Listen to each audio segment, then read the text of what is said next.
Здравейте хора, както виждате, този таблет е опакован с такива турбички.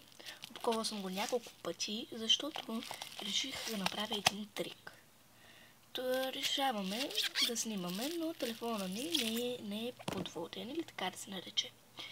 И сега реших да го намокря и да видим какво ще се получи. Надявам се, че трика ще подейства.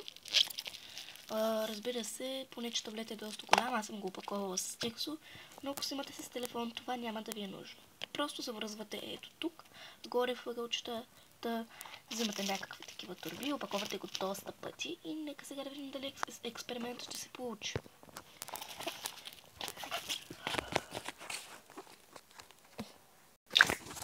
Така.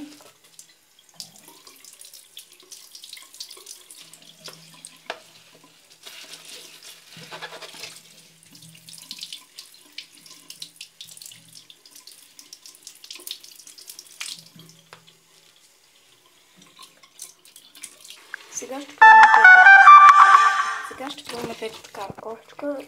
Да знаете, този телефон не е такъв подводен, водоустойчив.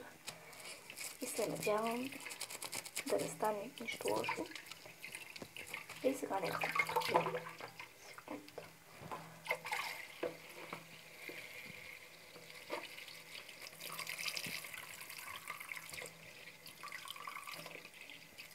Само не знам дали ако снимате с този найлон отгоре ще се вижда нещо. Така нека потопим малко. И го изваждам. Сега нека пробваме. Ето, да го подсушим.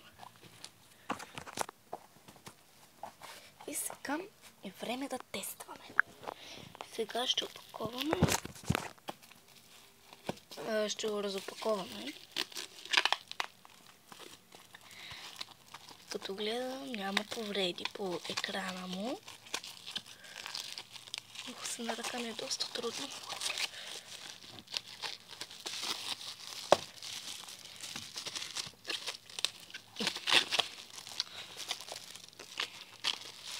Секунда.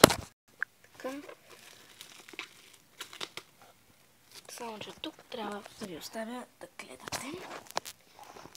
Да, защото иначе не знам как. Ето така. Сега ще го опаковаме. Ще го разопаковаме, а не опаковаме. О, боже мой, хора, екрана не е мокър. И няма никакви повреди по него.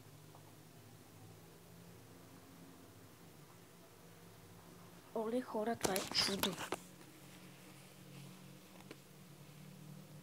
Не знам, вие ако искате, пробвайте. Както виждате, всичко е наред. Само, че е такова. Няма как да го пусна, защото той нещо...